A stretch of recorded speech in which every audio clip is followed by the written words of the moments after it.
2023 is a critical election for the nation and a crucial decision for the ruling APC to make in deciding who their flag bearer will be. Tonight, we'll break down some of these issues for you, trying our best to give you an insight into the politics of delegates and how they elect the delegates and how they eventually will get to decide who becomes the flag bearer. And so tonight, it's a panel discussion.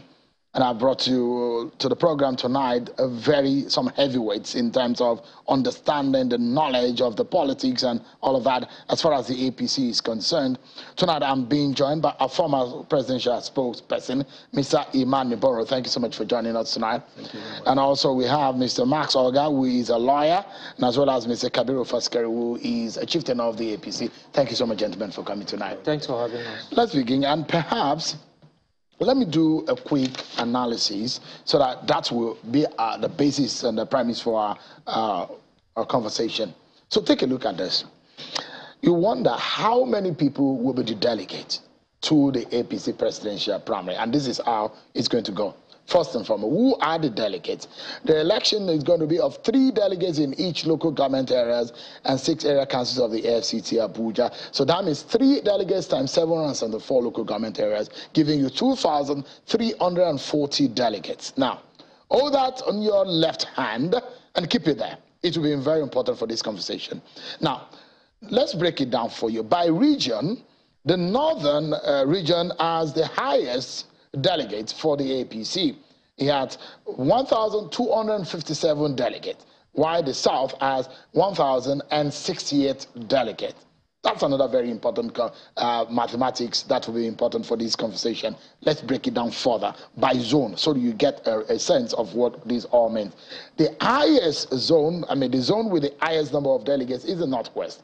It has 7 states, 121 local government areas. It has total 558 delegates. Now, the Northwest follows, Southwest rather, with 6 states, 137 LGAs, 411 delegates. So South follows with 369 delegates, North Central 363 delegates, Northeast 336, Southeast with 288 delegates. That's the breakdown. Now, you want to ask or know, how does this pan out?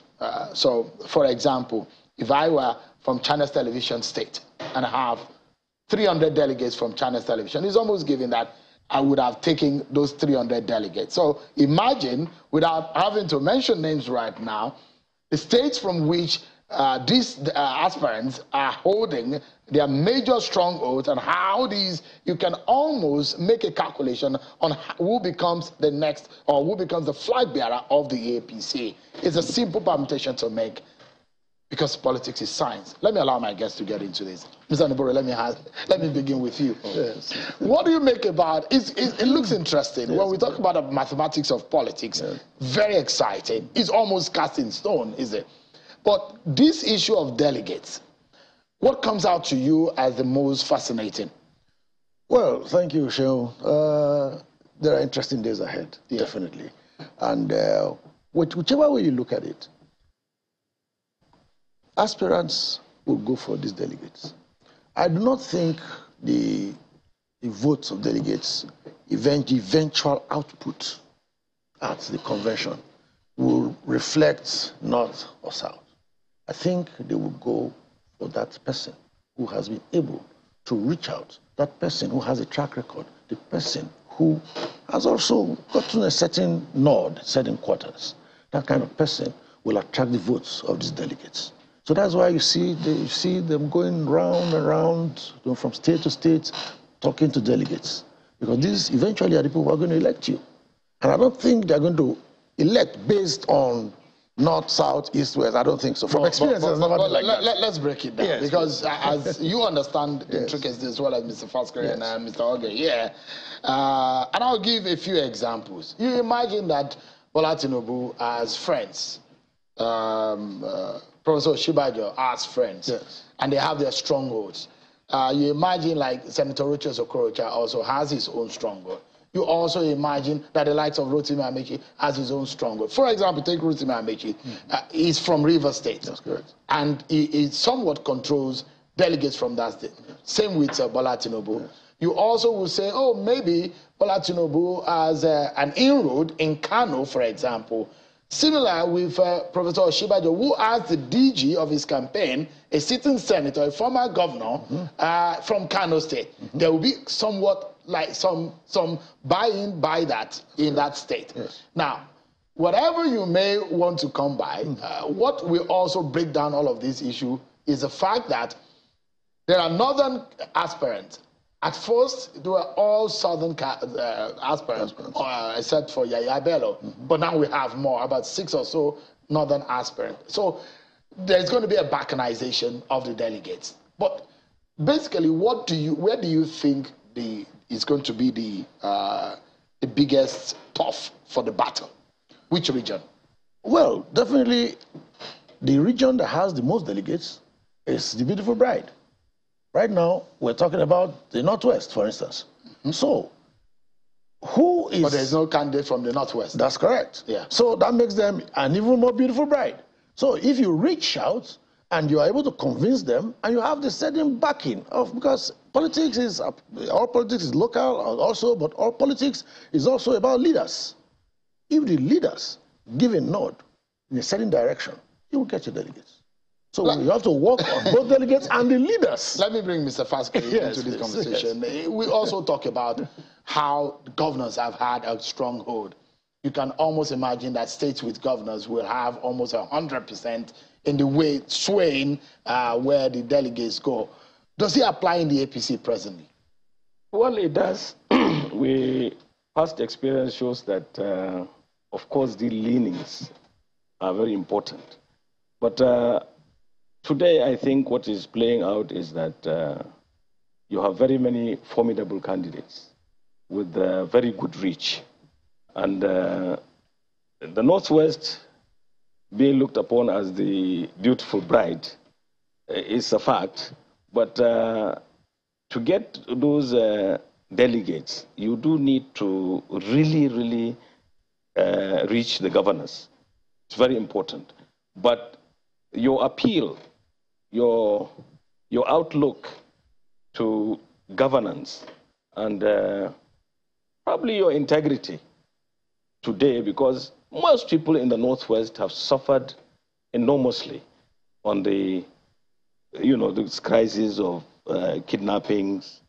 There's hunger, there's everything. So anybody who comes up with something and a good alternative to getting out of this quagmire will take the day.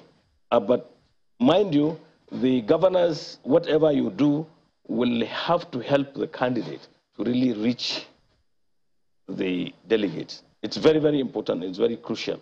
So where the governors go, the delegates go, because they own the structure. In fact, some of them are responsible for the election of the delegates. This is to be very correct. I can tell you that a lot of horse trading took place. You know that soon after the national convention that got the officials of the party out, the APC decided to do, some arrangements to either re-elect these delegates or streamline them and all that. And of course, that was done with a view to getting the best position that the governors will have. Whether you like it or not, the governors call the shots. So it is definitely a governor's affair, whether we like it or not. This is the reality. But certainly going around, meeting the people, reaching them, telling them what you can offer, bringing a good manifesto and all that, your personal manifesto besides the party manifesto, it's very crucial. It will help you to get a number of these delegates. But definitely, whatever you do, the entrenchment of the delegates system is really in the governors of the states. So, you look at, you have Yaya Bello, a governor, a sitting governor. Kayode Fayemi, a sitting governor. Bagudu, a sitting governor. All of these are in the race. And you hear that the likes of Bola Tinubu said, look, I have certain governors already in the kitty. They are with me. Mr. Oga, if you may come in, how does that kind of politics play out in the APC? It's going to be a very crucial one. Dave Umahi, Ben Ayade, these are sitting governors. What is it looking like, the coloration of that Australian? Well, let me start by saying every state, every region in the country has a political principality. And these political principalities will determine who gets what, whether in the APC or the PDP presidential primaries. Now, let's go to the southeast. Imo State has 2 aspirants. They're going to split votes. And if the governor agrees. If the governor agrees. Because based on what Mr. Pascal yes, if the governor agrees, then you go to Ebonyi. There are also 2 aspirants, the immediate past Minister of Science, Technology and Innovation, and of course the governor. I agree with Mr. Kabiru that the governors hold the aces. There's no doubt about that. You know, so in Ebonyi, the sitting governor will hardly allow any of the votes to go out of his hand. Then, of course, you go to Rivers in the south-south.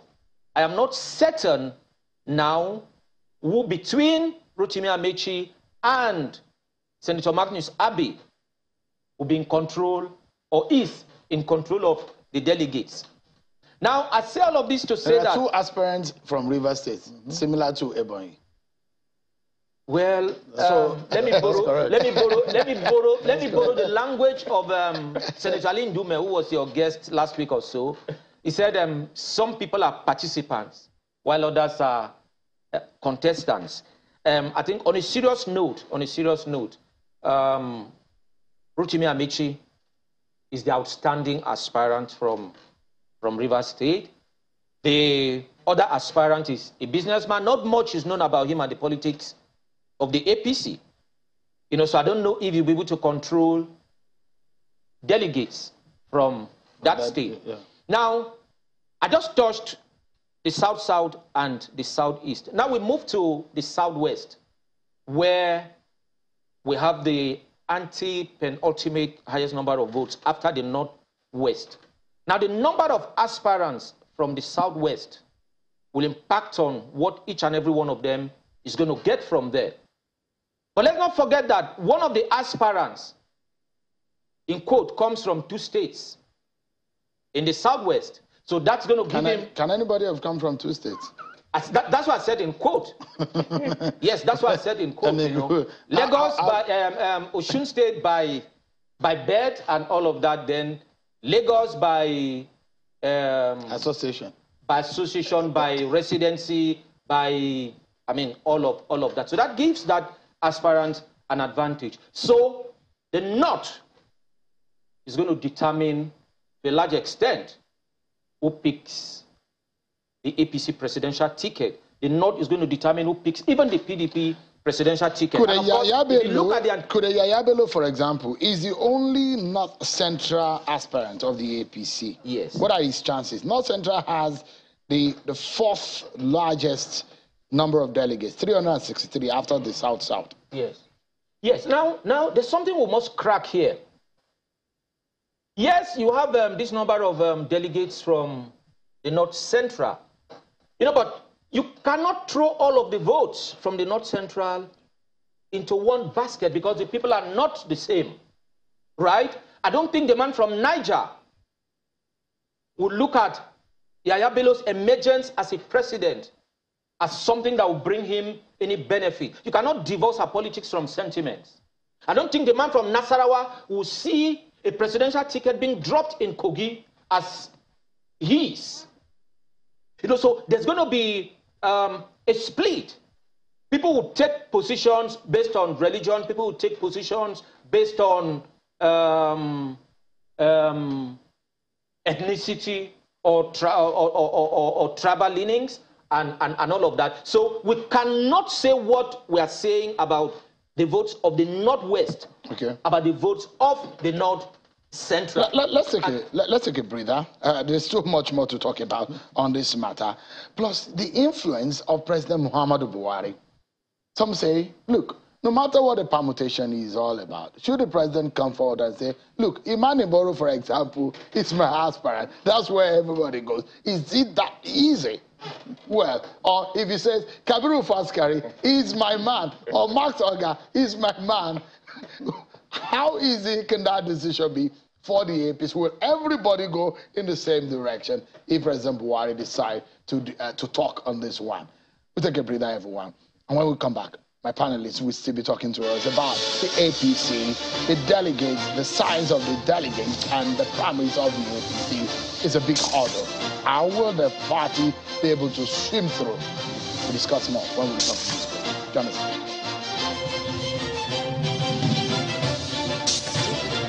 So much, everyone. Welcome back to the conversation right here.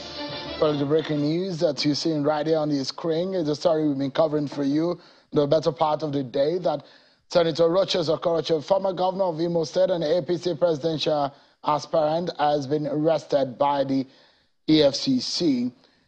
Now, let's get back to the conversation. Three wise men are those of the panelists for tonight's program. I'll be looking at the science and the politics of the delegate process of electing a presidential flag bearer of the APC, Mr. Imani Boro, a former presidential spokesperson, Mr. Kabiru Faskari, a chieftain of the APC, and Mr. Max Oga, who is a lawyer. Thank you so much, gentlemen, for coming tonight. Thanks for having us. Before I go back to Mr. Niboro, you're a lawyer, and interesting thing that you, as a lawyer in the mix, there are reports that the president was going to sign an amended Electoral Act, which would have granted parties in the use of statutory delegates into this election, which would have generally changed the dynamics of the delegates for this election.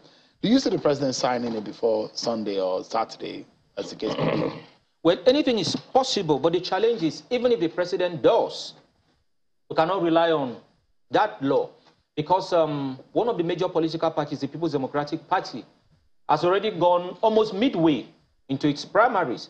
Senatorial candidates of that party have emerged. Members of House of Reps candidates have emerged. State House of Assembly candidates have emerged. So even if the president signs that law, we'll use it for the model for future elections, not for... It can't be applicable here. No. It can't. Is there any convention or rule that says that laws that are newly signed, brand new laws, cannot be applicable? Now, if that law is signed and we use it, that means we are changing the rules of a game midway into a game. And that will not be fair. And remember, the party that has already conducted primaries is the opposition party. So they may look at the whole thing as being targeted at them, and that will spell doom. In any case, there should have been an election of the delegates, so that period will have passed. Of course. Of course. INEC already has, or INEC is expected at this time to have had in its kitty the list of delegates from all political parties. So if the president signs that law, say on Wednesday tomorrow, because today is gone, what happens? Maybe you are signing it and we don't Are people going to get back to INEC to ask for a replacement of the list of delegates that they've already sent there? Of course, the answer is in the negative. Right, so we just stick with the delegates analysis that we have. Let me come back to you, Mr. Niboro. Is there a possibility people have, since President Buhari came into the political scene as president, of course, the issue of body language became part of what to understudy in politics. So we then understudy politicians' body language. From what you see, especially in recent past, do you think that President Buhari may come into the arena and give his views on who becomes the next or the flag bearer of the APC? I can state with a lot of confidence that the president will eventually give an indication of who is backing. He has said it before, that he has a preferred candidate. It's just that he doesn't want to call the person's name because he fears that they may kill him. But I think, no, what he meant, I don't think he meant killing as in murder, you know, but the pressure on that person will be overwhelming, will be enormous. So that's so whether we like it or not, the person will be known between now and Saturday. Definitely. The person will be known. And there is no president that has no interest in who succeeds him. It is a make or my decision. But in the style of President Buhari, yes.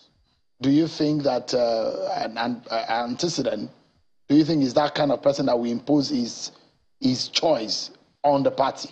Well, imposition is one word, but the president's preference is another word. If the president says, well, gentlemen, I prefer this guy, well, he's the president. He's the father of the party. It's like a father tells you. You're just trying to color it. Because those who have come out to say they were upset with how things were handled when Abdullah Adamu was decided on by the president. Yes. It looks so much, they called him in position because he said they were not even allowed to respond. They were just being told, this is where we are going, and everybody should fall in line. Well, the president has spoken. When you remember, you know, I was one of the victims of that. You know, I went for National Police Secretary, and the consensus list. But the lots didn't fall on you. Yes, because there was a micro-zoning within my state, which took it from my senatorial zone to the north. Evidently, well, it was a reasonable decision politically because, you know, our only aspirant, you know, who's going to be our candidate by Thursday, is from Delta Central, which is where I'm from. And there have been complaints in the state that most of these positions have come to Delta Central. So they zoned that one to the north. And they appealed to me. The leaders of the party in the state appealed to me. Yes, and you know, we have all been beneficiaries. Yes, we have all been beneficiaries of consensus one way or the other. We have all been beneficiaries of zoning. Zoning is a matter of consensus. You know, so it's not when it gets to you, it's not all the time that you enjoy. But you see the president coming into the fray and say, look, this is the way to go. And when do you think he will do that? The president will definitely give an indication of the direction he wants. And how that plays out with the various aspirants is one thing. And how that plays out with the powers that be that control the party is another thing. Let me come to Mr. Fasco. Yes. Interestingly, the four of us are wearing glasses. So, we all. So let me see whether you can see the crystal ball better than the rest of us on this table. If you read the crystal ball, where do you, or read the body language of the president, where do you think that the pendulum is swinging? Oh, well, it's very hard to say today. But come to me on Saturday, I will tell you. Everyone will know by then. You know, this is on a humorous note. What I think is, and it's going to be good for the country, and it's going to reduce some of these, you know, some of the things that could come up. You know, implosion can come up and all that. The president might just lean somewhere. And he may not forcefully say it. He might indicate it mildly that this is his preference. And it's up to us to really follow that. And I think it will be in the best interest of the politics of APC to do that. Because, you know, we have about 23 candidates. It's going to be very difficult. And someone has alluded here that even the votes of the delegates at the primaries would be split and unimaginably, you know. You cannot even make it's a very difficult chess game to even say where it will go to. But if the president in any way indicates that this is his preference, I think it will come in handy to make this more seamless. You know, I don't have anybody in mind, but I know that by Saturday, I should be able to tell you that. So there is a very strong possibility, it's a unanimous opinion on this table that there is a strong possibility of a consensus candidate for the APC. I think so. You don't think that the APC will go into that, into the Eagle Square for an election? No, they will go, but probably with... In principle? No, in principle, they will go. The number will be trimmed but in reality? down. The number, if ever, the number will be trimmed down. Not like have a consensus candidate. It may not be an outright consensus candidate. There may be some people who will say no. They want to contest. If you remember, I remember watching a PDP convention once, and there were many people, if you remember. And then numbers kept going down. And of course, the preferred candidate emerged. The same thing would happen here. Only, to avoid much rancor, you need to do that. I mean, you can't have 23 people vying for one position, and you'll have peace and not implosion in the party. So the way it works, even if there is a consensus, they will still be voting. That's what the law says. They will be voting, votes will be counted. But if there is a direction already for delegates to follow, voice votes, and in a consensus, if there's an agreement, the Electoral Act says everybody must come to every group concerned section must come to agreement. That's correct. It has to be documented. Then afterwards there will be a voice vote or thereabout. Yes, that's so correct. that could happen. But he says, look, it might be a trim down. But do you think that it might be a trim down or might be an outright consensus? No, I think definitely not everybody will agree with that consensus. I don't think so, because Even the camp of Bola Tinubu has said they want to test the popularity. That's correct. So but who knows? How does Bola Tinubu know that he's not going to be the consensus? Nobody knows yet. But anyway, everyone is keeping their gunpowder dry, and I'm sure that whatever direction is given, some people want to test the process and see how it gives. And during that, when that happens, we will see. Saturday is going to be very interesting. Well, it's going to be nobody. I mean, all of us, we can't wait because PDP is having theirs on 28th and 29th. And the APC 29th and 30th. Yes. So we see how by Monday morning, the clouds will be very clear because it's still very cloudy. And in fact, some of the rainmakers in your party are still doubting whether how heavy the rain could be. But I mean, if you look at the crystal ball, Mr. Oga, I know permutation is not part of your trade as a lawyer. But let me get you into doing that tonight. Do you think there is a possibility of this ticket going to the Northern APC? Well, your crystal ball is very unclear. It's not crystal. I see the ticket going to the South. I see it going to the South. Yes, because APC members of Northern extraction are determined to make sure there's a power shift. Yes. Remember that in January 1999, when the PDP had its national convention in Jos, where Olusegun Obasanjo emerged, northern members of the PDP made up their minds to support the Southwest for the ticket of the party. But Abubakar Rimi from Kano insisted on running. Nobody stopped him from running.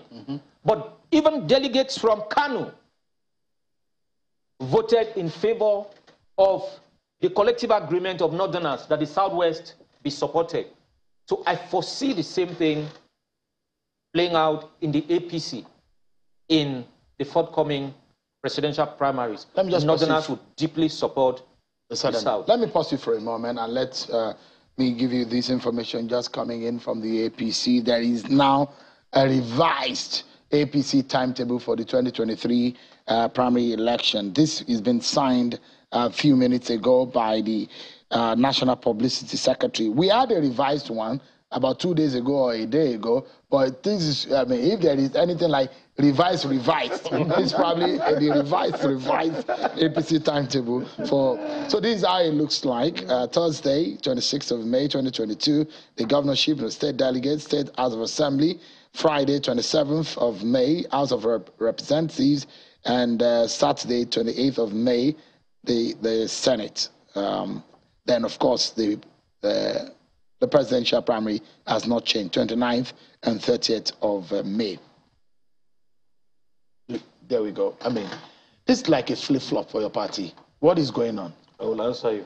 This was not signed a few minutes ago. I have had this for 2 days. And it's a similar thing. Yeah, no, it's the same this thing. is dated This is dated today. No, but it's the same. No change. There is a I think, yes, there is a change. slight change. What is the change? Because earlier today I spoke with the National Police Secretary. Yeah. I think the change is in the order of the House of Reps and Senate. Absolutely, that's the slight change. Initially, Senate was meant to come before the House of Reps, but now it was the other way. So that's a slight change. Maybe, yeah. That's how it's supposed to be. Yes, before. But now, it looks. So it's not. If you're not careful in the details. It's not a flip-flop. Mr. Imam and myself belong to we use our glasses differently.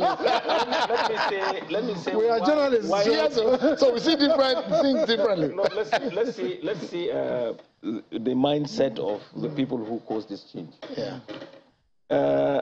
Sometimes, when you look at some of these things in a chronological order, you make sense of it when you look at the quantum of players that will be there, will be involved. A typical House of Reps ticket will have 2 local governments, 3 local governments, or even 1 local government. A typical senatorial seat will have about sometimes 11, sometimes more local governments, sometimes 5, 6, 7, whatever. So to make it a bit easier and more handy, it is better to really allow that to happen. So, unfortunately, we are totally out of time, but I must sincerely thank you, gentlemen, for coming. Mr. Emmanuel, good to see you again. Thank you. Mr. Cameron Faskari is our very good friend. Thank you so much for coming. And Mr. Max Olga. It's been a very long time also. These are not strange faces to me as far as this is concerned. Thank you so much for coming. Thanks for having us. Thank you. Well, we keep our fingers crossed, but trust me that if there is any place you want to be or any channel you need to stay on, is right here on Channels Television, because this is a very crucial week in election coverage of 2023. On behalf of the team, I'm Sean Kimale. Bye for now.